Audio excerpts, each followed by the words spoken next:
Hello, everyone, and Merry Christmas! Oh my gosh, I'm Willem, And I'm Tim. and this is Hear Me Out Pitch.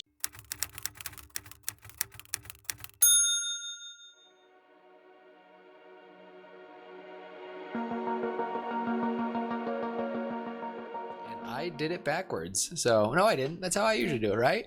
Okay, all right, we're gonna. Merry Christmas, everyone, and it is the 24th, and we are gonna try. Well, I am gonna try to do the impossible and get 2 more episodes out today, so that you all can enjoy this on Christmas. It is noon 30 It is noon 30 on December 24th, Christmas 2024.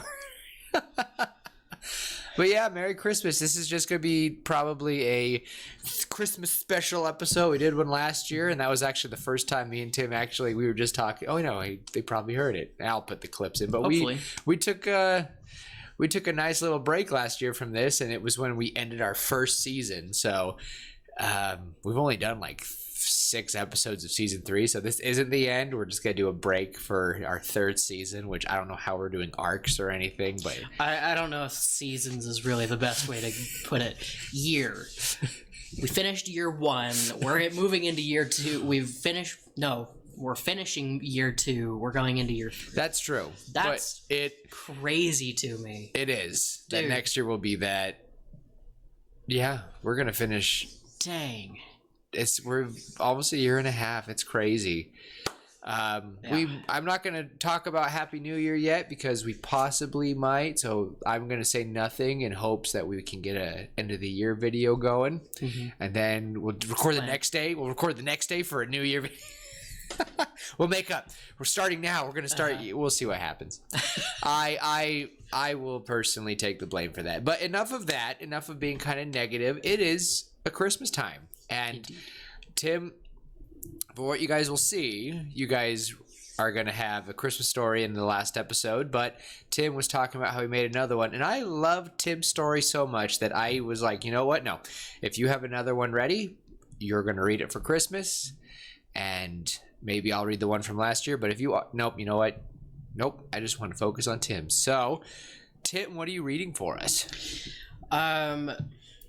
This is one that I wrote over the last 2 weeks. Ooh. I got an idea. Right. Last week, but the week before, while we were recording, I got an idea for a story that I thought could be kind of fun, based on a tradition that one of my friends' families has. I figured I could turn it into a cute story, and Okay. yeah. So we're gonna, I'm gonna read you guys the story of the Christmas tree, or the story tree. Okay. This is gonna be rougher than Pip, than his story, just because this is only 2 weeks old as opposed to 10 years old. Ooh. Well, still, I'm excited. Or 9 years old, whatever it was. But yeah, and I went through with, I can't call it a fine-tooth comb, but I went through it with a comb. You have to start with a big comb, then a little comb, Yeah. and then a fine-tooth comb. For anyone that's seen Spaceballs.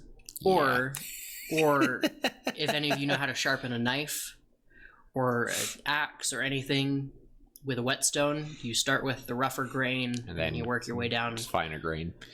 Whew. Yeah, or sandpaper. It's the same concept. So anyway, this is rough draft number 2. Oh. So I'm excited. yeah, hopefully you guys enjoy it. It's a little bit different from the story of Pip. And again, it's a little bit rougher, but I hope you guys enjoy. So here we go. Let's go. The Story Tree. In the heart of Evergreen, a tiny town nestled between snow-capped hills, stood the Story Tree. It wasn't just any tree. It was the tallest, oldest pine in the town square, with thick branches that stayed green no matter how cold the winters got. Every Christmas, the townsfolk decorated it with ornaments, but not the kind you'd find in just a store. Each ornament told a story. These were glittering bells, carved animals, painted stars, and even a tiny knitted mitten. But the one we are going to focus on today is a small family portrait. Every ornament belonged to someone in town, and every year on Christmas Eve, they would gather by the tree to share their stories. 11-year-old Lucas loved listening to these tales.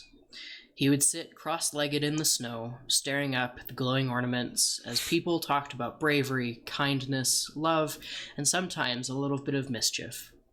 This year, Lucas had decided it was his turn to add an ornament to the tree. But there was one problem. He didn't think he had a story worth telling. "It has to be good," Lucas muttered to himself as he walked home from school, his boots crunching in the snow. "No one's going to remember an ornament unless it comes with an amazing story." So Lucas came up with a plan. He would talk to the people of Evergreen and find inspiration from their stories.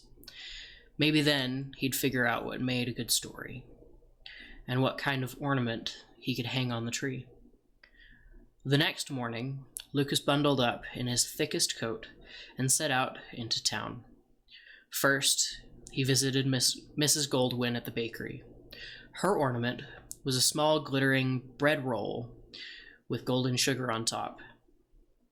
"Why do you have a bread roll on the story tree?" Lucas asked, as the smell of cinnamon buns filled the air.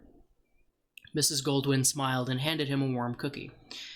"One Christmas, many years ago, I didn't have much to give," she said, "so I baked a loaf of bread for every family in town.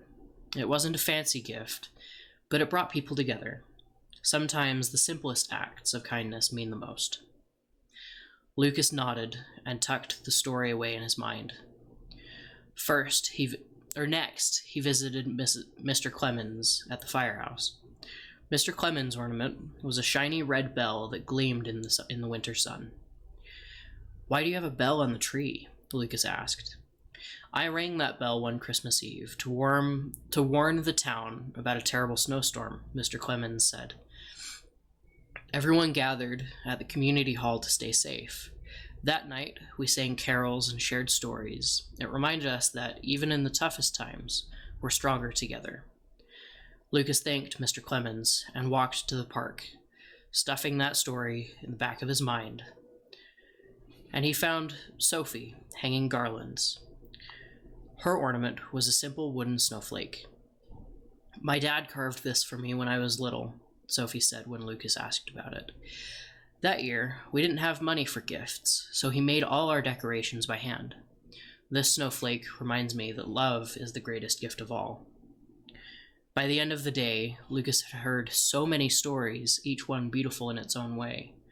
But as Christmas Eve approached, he started to feel discouraged. "I've never done anything as brave as Mr. Clemens," Lucas muttered to himself, "or as kind as Mrs. Goldwyn. I don't have a story to share."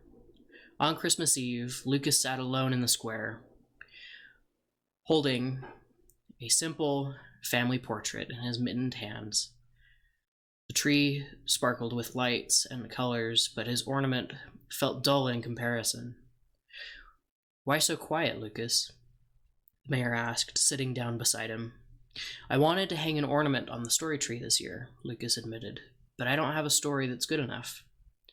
The mayor chuckled. "Lucas, do you know why we hang these ornaments?" Lucas shrugged. "To share good stories?"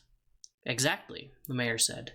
"But good stories don't have to be big or dramatic. They just have to be true. Sometimes, the journey you take to find a story becomes the story itself." Lucas thought about all of the people he'd visited, all the lessons he'd learned, and slowly a smile spread across his face. He knew what to do. That night, as the townsfolk gathered around the story tree, Lucas stepped forward. His heart raced, but he took a deep breath. "I don't have one big story," he said. "But this year, I learned so many little ones. Mrs. Goldwyn taught me that kindness doesn't have to be big to matter. Mr. Clemens reminded me that community is our greatest strength. And Sophie showed me that love is the best gift of all. All of your stories became a part of me, and that's my story. Lucas hung his family portrait on the tree.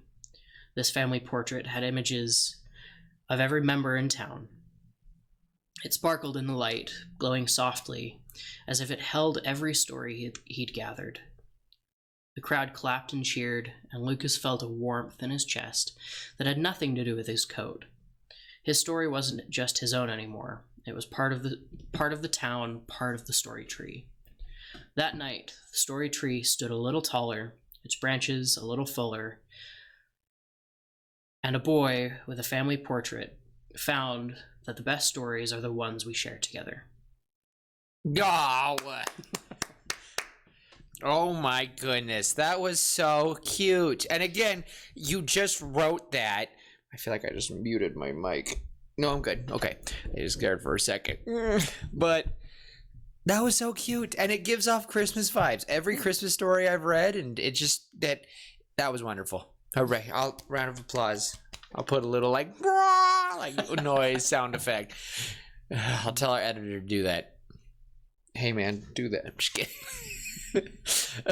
That was cute. So where did whose tradition was this with the story tree? It's just a friend of mine. Every year for Christmas, he and his family each find something that happened that year, and they hang something that represents that on the tree. I like that. That is really cute. Yeah.